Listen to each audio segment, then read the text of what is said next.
চতুর্থবারের মতো বদলালো রাকসু নির্বাচনের তফসিল। 28 সেপ্টেম্বরের পরিবর্তে ভোট হবে 25 সেপ্টেম্বর। রাকসুর প্রধান নির্বাচন কমিশনারের সই করা বিজ্ঞপ্তিতে এই তথ্য জানানো হয়। এদিকে জাকসু নির্বাচনের মনোনয়নপত্র প্রত্যাহারের শেষ দিন আজ সকাল থেকে নির্বাচন কমিশনারের কার্যালয়ে প্রার্থীরা মনোনয়ন প্রত্যাহার করছেন, যা চলবে বিকেল 4টা পর্যন্ত। এখন পর্যন্ত 10টি মনোনয়নপত্র প্রত্যাহার করা হয়েছে। এছাড়া 25 সদস্যের প্যানেলের ঘোষণা করেছে বিশ্ববিদ্যালয় ছাত্রদল। অন্যদিকে চট্টগ্রাম বিশ্ববিদ্যালয়ের কেন্দ্রীয় ছাত্র সংসদ চাকসু এবং হল সংসদ নির্বাচনের তফসিল ঘোষণা করা হবে আজ।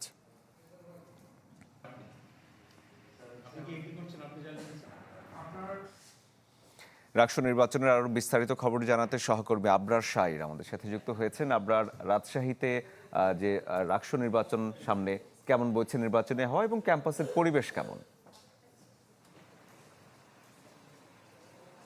ক্যাম্পাসের পরিবেশ দিয়ে যদি শুরু করি তাহলে বলতে হবে যে দুপুরবেলা ছাত্র দলের একটি নেতৃবৃন্দ তারা একটি বিক্ষোভ সমাবেশ করেছে এবং নির্বাচন কমিশনের কার্যালয়ের সামনে এসে তারা মূলত তাদের দাবিগুলো পেশ করেছে। তাদের প্রধান দাবি ছিল 2024-25 শিক্ষাবর্ষে যে নতুন শিক্ষার্থীরা ভর্তি হয়েছেন তাদেরকে ভোটার তালিকায় অন্তর্ভুক্ত করতে হবেন।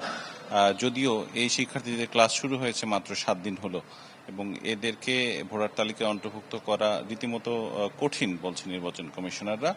তবে ছাত্রদল চাইছে যে এই 3-4 হাজার যে বড় সংখ্যক শিক্ষার্থী তারা যেন ভোটার তালিকার আওতায় আসে। এর বাইরে যারা বিদেশি শিক্ষার্থী আছে তাদেরও ভোটার তালিকায় আওতায় আনার দাবি জানিয়েছে ছাত্রদল কর্মীরা। এদিকে এখন পর্যন্ত 25 সেপ্টেম্বর ভোট অনুষ্ঠিত হবার কথা রয়েছে। আজকে 28 সেপ্টেম্বর এবং মনোনয়নপত্র বিতরণ আর মাত্র একটি দিন হবে, সেটি হচ্ছে আগামী রোববার। এবং তারপরে মনোনয়নপত্র দাখিল করা যাবে 1 সেপ্টেম্বর থেকে 4 সেপ্টেম্বর পর্যন্ত। বাছাই হবে 6 সেপ্টেম্বর থেকে 7 সেপ্টেম্বর। প্রাথমিক তালিকা প্রার্থীদের প্রকাশ করা হবে 8 সেপ্টেম্বর। প্রাথমিক তালিকা সম্পর্কে যে আপত্তি এবং নিষ্পত্তি সেটি 9 সেপ্টেম্বর এবং মনোনয়নপত্র প্রত্যাহার করা যাবে 10 সেপ্টেম্বর। চূড়ান্ত তালিকা দেওয়া হবে প্রার্থীর 11 সেপ্টেম্বর। তারপরে প্রচারণা এবং এরপরে ভোট গ্রহণ 25 তারিখে। আরেকটি বিষয় যেটি হলো এবারে এই নির্বাচনে নতুন যুক্ত হয়েছে সেটি হচ্ছে ডোপ টেস্ট প্রার্থীদের। সেই ডোপ টেস্ট আজ থেকে শুরু হয়েছে। 30 তারিখ, 31 তারিখ এবং 1 সেপ্টেম্বর এই 3 দিন চলবে।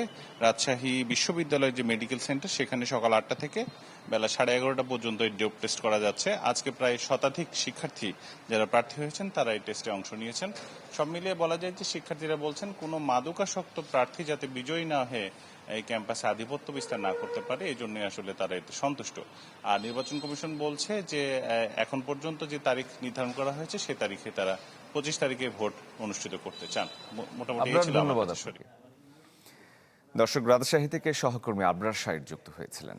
নতুন বাংলাদেশ গড়তে এলো জুলফিকার স্টিল। জুলফিকার স্টিল, ইস্পাত দৃঢ় অঙ্গীকার।